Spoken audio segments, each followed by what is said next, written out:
Welcome back. Sorry I'm late to start with. If you don't like it, take it up with Warren, please.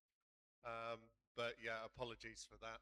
We got caught up in a great discussion, which I'm sure that many of you are having over the, or have been having over the course of the week. So we're welcome back. We are going to start talking about outreach now. And the first speaker is Chantel, who's going to be speaking about the ORI Cooperative Fish Tagging Project. Good afternoon, everyone. I'm really grateful for you being here today. I know we had a very short turnaround for lunch, and I'm just really excited to present this project to you today. It is a long-standing project, and there have been so many important key players throughout its history.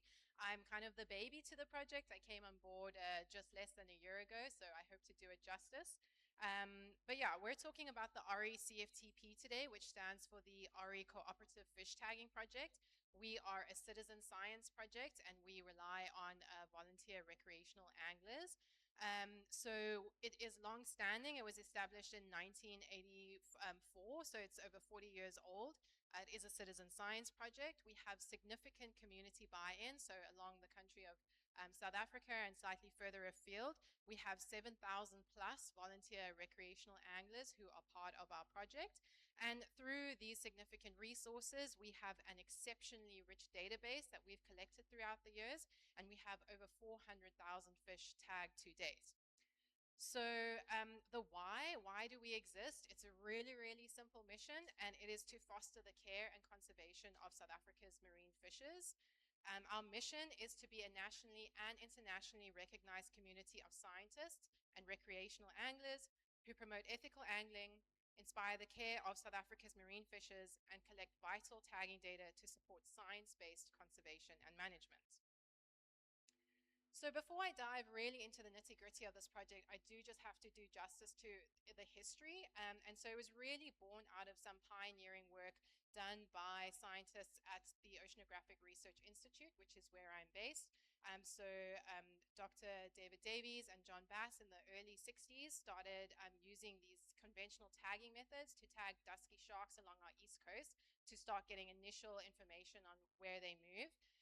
And then following on from this, we had Rudy van der Elst, who kind of started a little bit with bullfish and marlin tagging, but then really the success started with a project on shad or bluefish or elf or whatever you want to call it. It has multiple names. But this was a project that was started in the early 80s, and this was a very recreationally and commercially important fish species. But within South Africa, it was a little bit controversial because we didn't know whether the populations along our whole coastline was one stock or different stocks. And through this external tagging project, they managed to find out that it was one single stock that could be managed under one set of regulations. So it was an incredibly successful project, and through that was born the ORI-CFTP. So we are a tagging project. We use these external plastic dart tags, which are provided to us from Paulprint. We have used a number of different types of tags throughout the years, but currently we've kind of settled onto two main types of tags. A slightly bigger tag, which are used to tag bigger fish and sharks, but then also smaller tags, which are used to tag fish and sharks smaller than 60 centimeters. And we do rely on these volunteer recreational anglers, but they have to go through an application process to become part of the project. So we make sure that they have experience in terms of handling and catching fish, that they're interested in conservation. And once they are approved to become part of the project, they receive a tagging kit with all of the things they need to go out and tag these fish. We do not do one-on-one training with everybody, but we provide them with extensive video sort of training on how to handle and tag a fish correctly. And so these anglers then receive this tagging kit. They go out and do what they love. They go out and fish, catch fish, tag fish. Then they report the data back to us. We collect and host the data. And more importantly, we collect any recapture information from members of public generally throughout South Africa. So this data is used to answer a range of different management, research and monitoring questions. So very basically, we can answer questions related to the spatial and temporal distribution of these species, when and where are they being caught.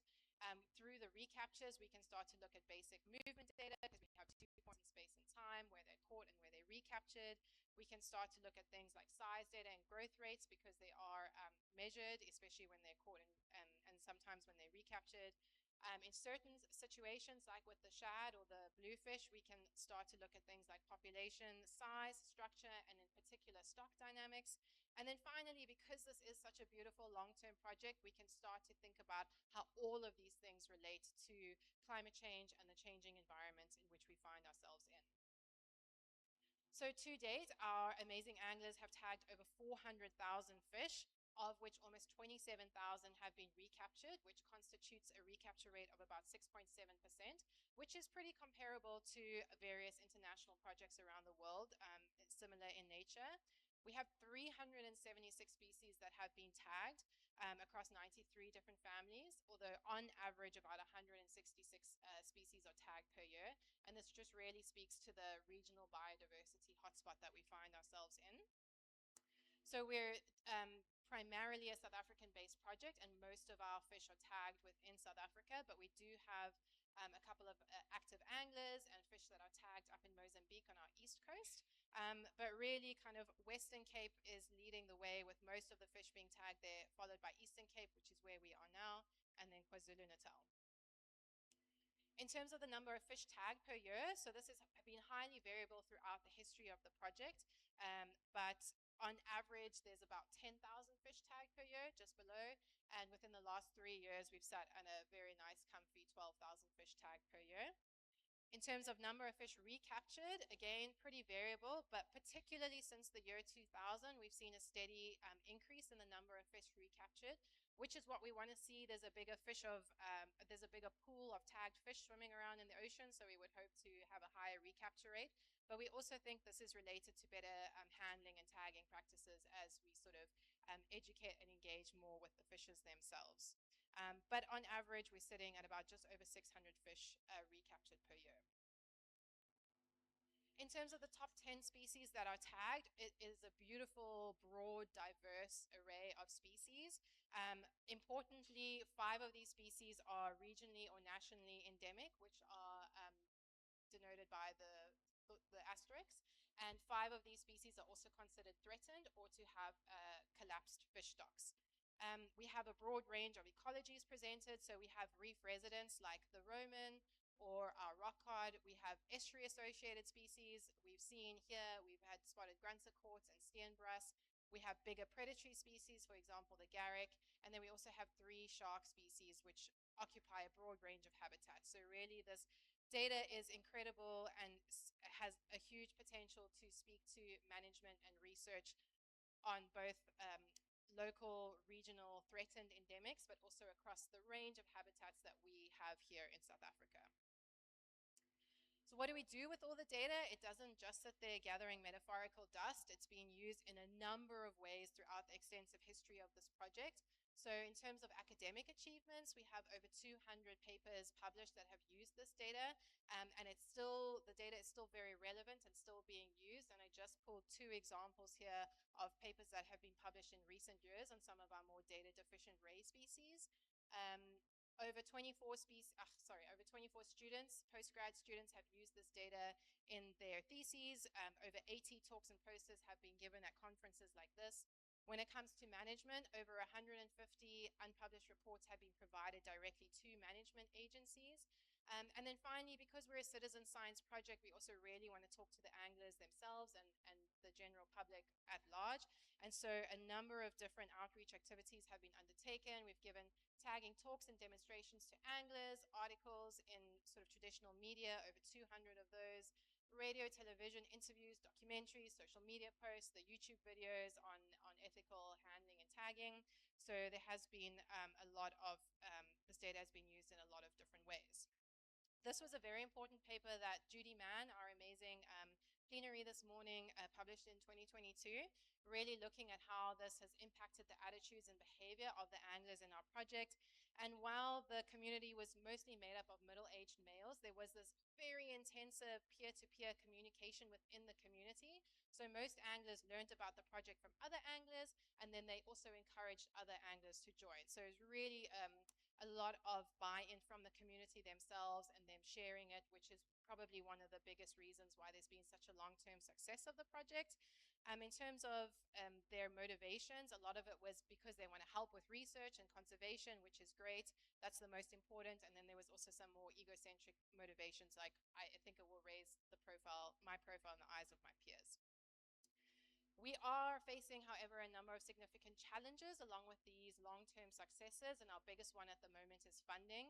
So throughout the history of this project, we've had a number of different funders, including private companies, large international NGOs, private foundations. Currently, we get some provincial government funding, but it's nowhere near enough to cover the cost of the project. So last year, we had to make the difficult decision of asking the anglers themselves to pay for their tags, because historically, tags had always been provided free of charge, but we just were not in a position to do this anymore. And a big shout out to Barry Wareham and SAFTAD, if he's in the audience, for providing some money towards these tags. But this has contributed to a slight decline. So in 2024, we issued about 15,000 tags. However, last year we only issued about 10,000. This is likely now because members have to pay for their tags. But we do think there are going to be some positives coming out of this, being that we'll only retain the most committed and dedicated anglers, but also that they'll look after their tags a bit better, because at present we're currently, so this is the number of tags issued, this is the number of tags being used, and we're sitting at about a 26% rate of tags not being used, which is, when you're talking about hundreds of thousands of tags, represents quite a big financial black hole. Some of our other challenges is prioritization. So because funding is becoming an issue and these tags are much more precious, particularly to the anglers themselves who have to pay for it, we're starting to ask questions like, when is enough enough?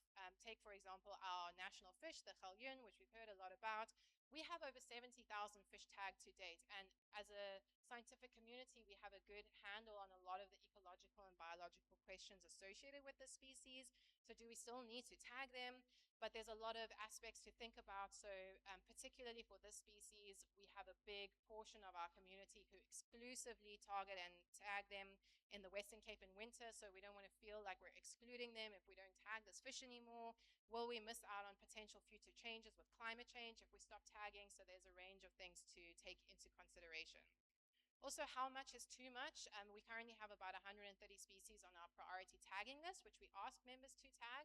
But to quote Bilbo Baggins, are we spreading the butter too thin over the bread? Would it be better to kind of reduce the number of species, concentrate our efforts, and have a higher impact that way? But how would we do this prioritization? Would we need to think about whether the species was threatened, data deficient, endemic? How do we prioritize that? So with that, I would just like to say a big thank you to my current team, Dr. Ryan Daly and Bruce Mann. I don't identify as an angler, but they've really taken me under their wings and I've learned a lot through them and learned a lot through this project. And particularly to the 7,000 plus members of our project who without their passion and dedication, we simply wouldn't have a project. So please check out our website if you're interested in this. And then finally, if anybody knows of similar volunteer tagging programs, there's this kind of network or community that is trying to be put together. So if you're not part of the network and you would like to be, please reach out to Bruce Mann. And thank you very much for listening.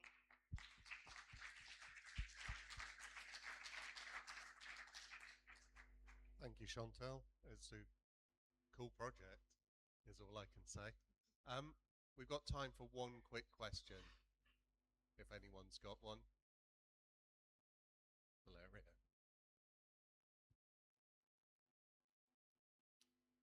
Impressive. And I have a question about the YouTube material that you created. What kind of videos and content you disseminate on social media through YouTube, and why? Thanks, that's a great question. So a lot of it, because we don't do that one-on-one in-person training, a lot of it has to do with how you actually handle the fish correctly, keeping them wet, keeping them in the water, and how you tag them, where the tag placement is supposed to be. So there's a lot of educational content around that, and that is mostly what those videos are focused on, but there's a whole range of other stuff that we have Brilliant. Thanks, Chantel.